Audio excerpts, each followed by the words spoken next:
10,000 fins. It's not my fault everyone is greedy. Okay, so since the beginning of the semester, we have done establishing shots, which essentially are landscapes, right? Once you do the big, pretty drawing, then you can do close ups through the rest of the comic, and nobody knows any different. Same thing happens in movies. They show you some amazing place, and then it's 5 to 10 minutes of close ups. And the reason they do that is because you don't have to establish where people are once you've shown them where you're at. Sci-fi movies are like that, right? They show you this scene in a sci-fi movie. That's the expensive shot. And then they do a close up here on this little park and two people talking, and you just assume they're on top of some big building on a park. All right. Now, so we had one of those that we did this semester. We also had the two sequential panels. So I'll go down. I'll go down to these just to explain. So you were to draw two panels, one next to each other with some sort of thing happening. Like in this one, she looks kind of sad or not interested in life. Here she looks a little satisfied. So something changed between these two panels. Between these two panels, the ball got hit. You didn't actually see the hit, you just saw the exit swing. Here, this guy's being chased by a knife. The next panel shows that something bad really happened. So that's how sequential panels work, right? Spider's here, spider gets a little closer. All right, so you had to do two panels that showed a passage of time like that. And the reason we did that is we're leading to our comic book page. And then the last one, what did I do? It was there it is. Subtractive panels. So you were supposed to do 3 panels that were super close ups. They didn't need to be any bigger than a card from like an Uno deck. Really, none of these did. And they were just transitional panels, right? They went from one thing to another. Here's a candle. Your story might start off, in a church, on a birthday, during a seance. Who knows? You know, sometimes reaction shots, close ups of eyes, close ups of mouths. And in comic books like here, they kind of set the scene. You realize the world's all beat up and not looking too pretty. I don't know who that picture is of, but they're frightening looking.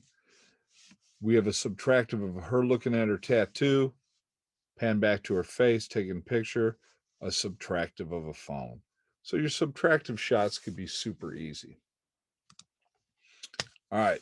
That leads us into what we're talking about today, which is breaking panel shots. Here we have two characters fighting. The panel in this case becomes the big black rectangle behind them. Why do you think I call it breaking a panel? Because they're almost like jumping out of it, the panel. Exactly. They're leaving the confines of that space. And that's a really dramatic way to make your characters look even more intense. Now, you don't want to do it all the time. You want to save it for that one sweet spot, right? That one moment. Most of the time, you do want to save it for that. Other ways you could use it is if your landscape is just so massive and so big and so impressive um, that it leaves the panel. These first three that we are looking at are from my second book, White Lies and Blood. It's part of the Lifetime and Time series. And a lot of this book takes place on this planet they found called Harkin. And it has all kinds of beautiful scenery that are not quite like Earth, and they have a lot of scary moments.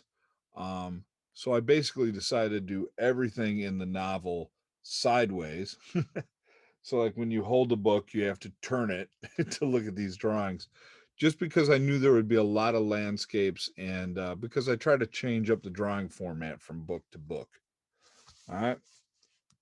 Also, in this one, the creepiness of this, the tail on the puzzleman about to stick the needle in the back of this child, the worms from all the others that are the line babies, we call them, from the others that he's already injected, that have eaten their bodies. This scene becomes a little more intense because he can break the panel. All right. Doesn't always have to be landscape, doesn't always have to be creepy, doesn't always have to be a fight. Sometimes it can be just people being dramatic.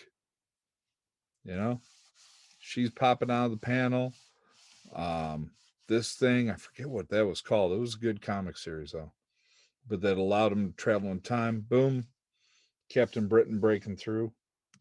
And of course, powerful characters. They're huge, they're big. Boom, they're jumping out. Right. Sometimes you can use the breaking panel as if you are breaking the wall. You hear that a lot in Deadpool because Deadpool talks to the reader directly. Here you have the main character. Yeah, he did fourth wall breaks. Yes, exactly. And what you have in here is pre-Deadpool. You have Animal Man talking to a guy that he's left trapped in the comic book. Trust me, when I read this in like 1980, I was like, what is going on here? This is weird. Kind of surprised Animal Man never got made as a movie.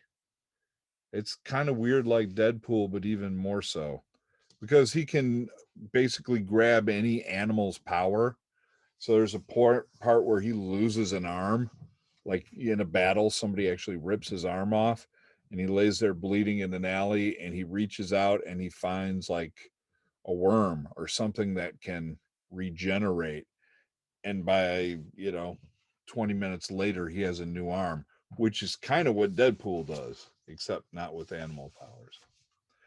All right. Sometimes I think people just kind of decide they wanted something to be larger, so they do the breaking the panel.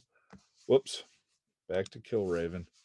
They do the breaking the panel because of poor planning. Although this might be exactly what this guy wanted. I'm not sure. I'm assuming these close tentacles are part of one of these beasties.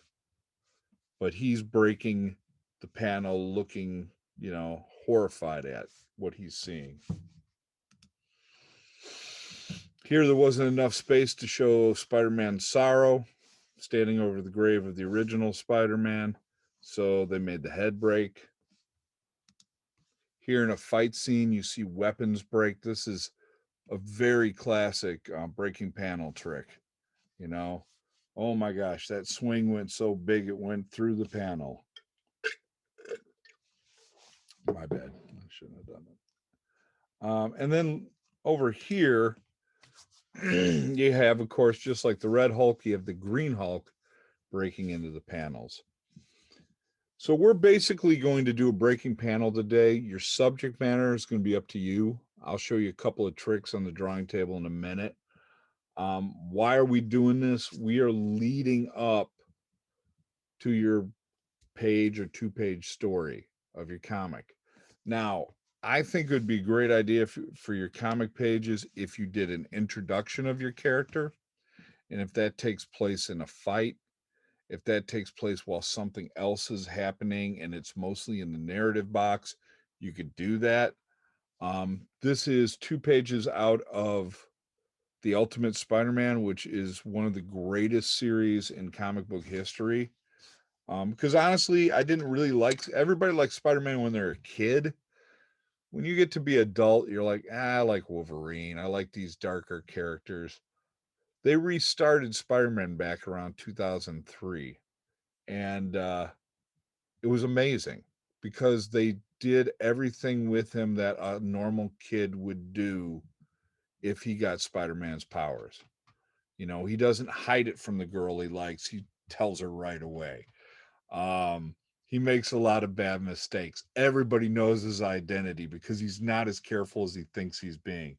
So it's really well written. I highly recommend it. And then he dies at the end. Spoilers. So that was the best way they could have ever possibly wrapped it up. Heartbreaking comic when he dies. Seriously, you'll weep. All right. So this was the introduction of Gwen Stacy. Now she had not been in the comic here, so this is the first time she appears. Peter and Kong are having this argument about mutants because Kong is sounding racist and what he's saying, and Peter Parker is sticking up for the mutants and the superpowered people. And then all of a sudden Gwen Stacy throws in her opinion. And you have her going, how do you think the dinosaurs felt that moment right before the meteor hit? I mean, were they all standing around and all of a sudden it was like, oh, blank, we're extinct? I mean, that's what's going on, right? That's what you're worried about. We're extinct. All of a sudden, if you don't fly, you don't survive. I mean, there's a guy now who can walk on the walls. What's that about? And now you have to think about that fact every day of your life, the fact that you can't. But like then, I think about it like this. Maybe the difference between us and the dinosaurs is we know. They didn't know they didn't have a chance, but we know there are things in this world more powerful than us. But the real question is, what are us normal people? What are we going to do without powers? But see, what is like powers anyhow? This dude right here is stronger than me. Does that make him a super powered? See? Because I have a theory that like whatever you do is your superpower. You play guitar, football, math, whatever you do makes you you. That's your power. And I think in this new world, it's just going to be you're going to be forced to do what it is that you can do the best you can, or you ain't going to make it. So maybe you won't ever have super mutant powers. All that means is no more sitting on your fat butt watching cartoons. It's all going to be about what you can do that another can't. And I think if we get into that mindset, I don't think there's going to be any problems with these superpowered mutant spider goblin people because we all have superpowers. Who are you? Gwen Stacy. It's my first day here. So that is an amazing introduction to a character. All right. So if you go back and we analyze this real quick, the panels, right? We have kind of a subtractive shot. You still have Kong and Peter and part of Mary Jane back here, but you see a subtractive shot of Gwen Stacy's hand. Then we see a full Gwen Stacy, almost like a character sheet, just so you can see how she dresses, what her attitude is. Then we have a semi close up, another semi close up, a close up, a very super close up, a subtractive shot, just her eyes, them all standing around being surprised, another close up, a subtractive shot of two expressions, semi close up, and a full body shot walking away. So in 5 of the panels, at the end there's only 3 word bubbles and they're short. This one, yes, that's an ungodly amount of word bubbles all in one area. But at least you kind of get the idea of what we are going to be heading for in probably the next week or two. So if you haven't started thinking about your character, I mean, since October, start thinking about your character.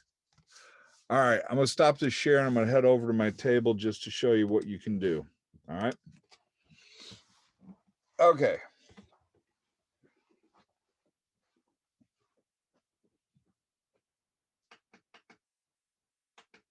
So the bigger you draw your character, the less background you have to draw. So as we look here at these mountains, that's not really a lot of detail in the background because I made my character really big. And here I've combined a breaking panel with a subtractive shot, a shot that is a close-up on just a table. All right. You could plan out your drawings first and be like, this is exactly how I'm going to have it break. Or you can do this kind of thing where you start to draw your character.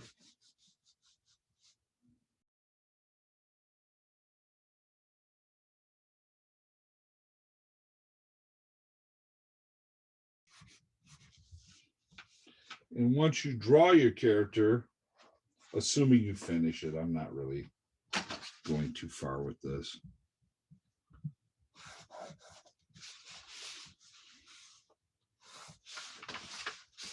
You then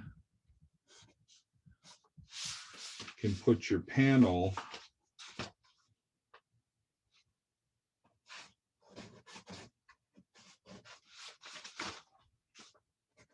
around your character.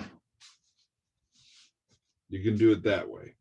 So either method is perfectly fine. I kept it tight because I knew I was going to break the panel. I also could have done it like this. I really wonder what happened to my ruler here. I need something a little longer.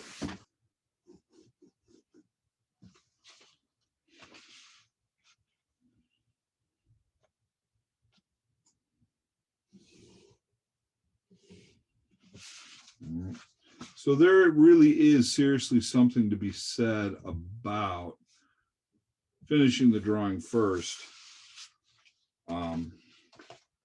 But you can do it either way. Either way is totally acceptable. I'm looking at these eraser lines of her hair, and I can't remember which ones I really wanted. All right. So you could roll a breaking panel like that. And all will be good. Now, those are pretty large drawings. At least that one is. Your panels don't need to be more than, say, like your cell phone. Hopefully you're not calling out of a tablet.